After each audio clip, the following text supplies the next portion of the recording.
ओम श्री सद्गुरुदेव भगवान की जय। महर्षि ने पिछले वाले प्रश्न में कहा कि चित्त को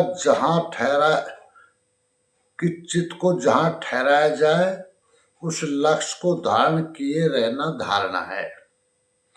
योग पथ में नाम रूप धारण करने के मुख्यतः दो देश अथवा स्थल हैं। साधना हल्की होने पर शौच, संतोष, तप, अहिंसा, सत्य, अस्तेय, ब्रह्मचर्य इन्हें धारण किया जाता है।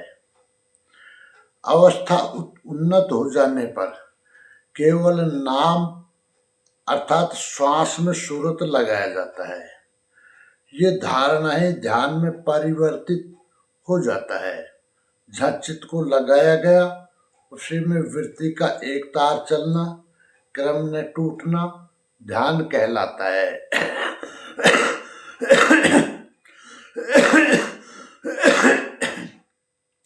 जब केवल देह मात्र की प्रतीति रह जाए और चित्त का निज स्वरूप शून्य सा हो जाए तब वही ध्यान समाधि में परिवर्तित हो जाता है।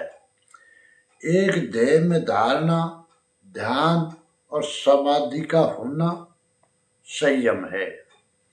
संयम शब्द से इन तीनों का भी अभिप्राय है। संयम शब्द से इन तीनों का ही अभिप्राय है। पहले देह को धारण करना होगा, ध्यान की स्थिति से गुजरना होगा, केवल देह की अनुभूति रहने पर समाधि। इस प्रकार संयम सद्गया इन तीनों का प्रतिफलन संयम है। अब प्रश्न है कि संयम से बुद्धि ज्योतिर्मय क्या है? उत्तर, धारणा, ध्यान और समाधि के सद जाने को ही संयम कहते हैं और संयम सहज होते ही बुद्धि ज्योतिर्मय परमात्मा के प्रकाश से प्रकाशित हो जाती है।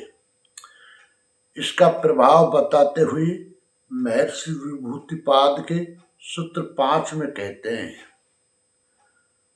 तज्जयात प्रज्ञालोके। योग दर्शन 3/5। संयम सदते ही बुद्धि ज्योतिर्मय परमात्मा के प्रकाश से प्रकाशित हो जाती है। प्रज्ञालोक है, प्रज्ञा अलौकिक पकड़ वाली हो जाती है। ये संयम अकस्मात नहीं हो जाता, क्रम क्रम से चलने पर ही सिद्ध होता है। महर्षि विभूतिपाद के सूत्र 6 में कहते हैं,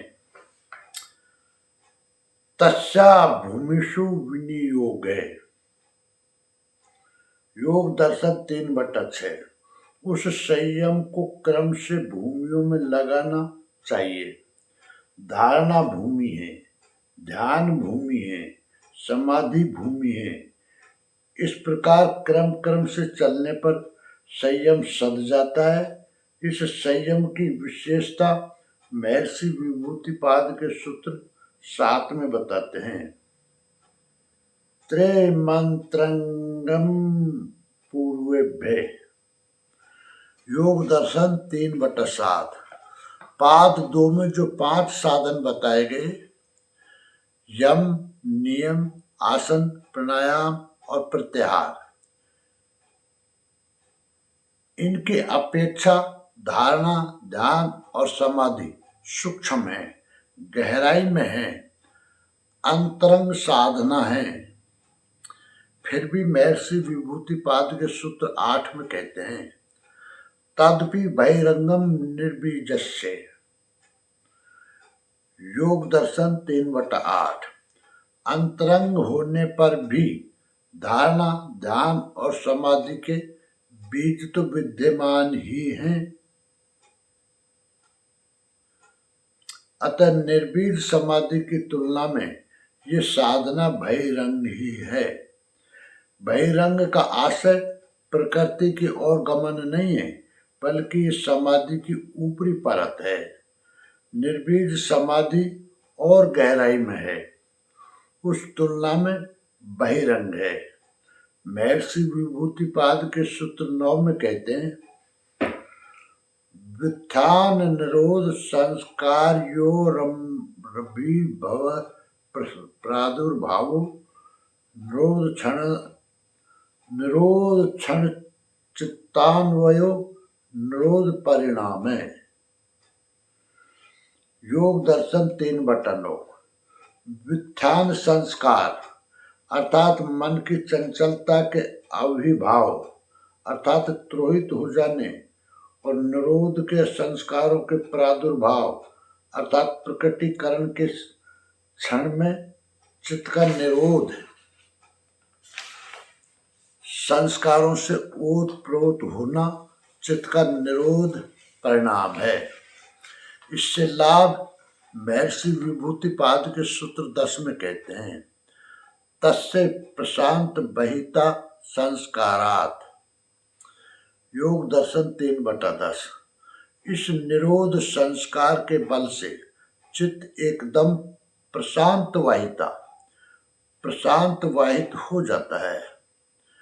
गीता में भगवान कहते हैं, जितात्मनः प्रशांतस्य, अर्थात जिसने अंतःकरण और मन समेत इंद्रियों को जीत लिया है, चित्त वृत्ति शांत प्रवाहित है, उस योगी में परमात्मा समाहित है।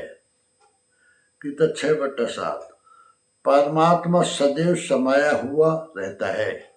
यही महर्षि पतंजलि भी यहाँ कहते हैं कि निरोध परिणाम के प्रभाव से चित्त वृत्ति शांत वाहिता होती है। बुरे संकल्प तो समाप्त ही हो जाते हैं, भले संकल्प भी नहीं उठते, चित्त में कोई उद्वेग नहीं रह जाता। निष्कर्ष, महर्षि पतंजलि कहते हैं कि संयम सदते बुद्धि ज्योतिर्मय परमात्मा के प्रकाश से प्रकाशित हो जाती है, प्रज्ञा अलौकिक पकड़ वाली हो जाती है। ये संयम अकस्मात नहीं हो जाता, क्रम से चलने पर ही सिद्ध होता है। उस संयम को क्रम से भूमियों में लगाना चाहिए। धारणा भूमि है, ध्यान भूमि है, समाधि भूमि है। इस प्रकार क्रम से चलने पर संयम सध जाता है। पाद 2 में जो 5 साधन बताए गए हैं, यम, नियम, आसन, प्राणायाम और प्रत्याहार, इनकी अपेक्षा धारणा, ध्यान और समाधि सूक्ष्म है, गहराई में है, अंतरंग साधन है। अंतरंग होने पर भी धारणा, ध्यान और समाधि के बीज तो विद्यमान ही हैं। अतः निर्बीज समाधि की तुलना में ये साधन बहिरंग ही है। बहिरंग का आशय प्रकृति की ओर गमन नहीं है, बल्कि ये समाधि की ऊपरी परत है। निर्बीज समाधि और गहराई में है, उस तुलना में बहिरंग है।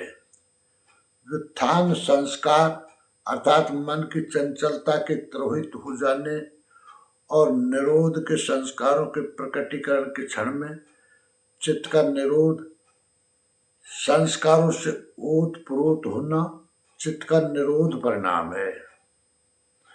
इस निरोध संस्कार के बल से चित्त एकदम शांत प्रवाहित हो जाता है।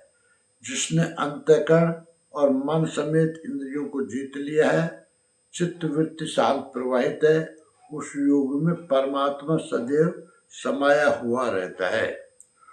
बुरे संकल्प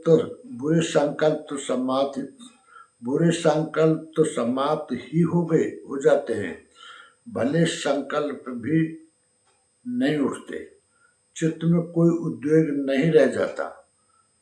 प्रश्न पूरा हुआ। संपूर्ण जानकारी के लिए देखें परम पूज्य योगेश्वर स्वामी श्री अलगड़ानंद जी महाराज द्वारा महर्षि पतंजलि कृत योग दर्शन की प्रत्यक्षानुभूत व्याख्या। ओम श्री सद्गुरुदेव भगवान की जय।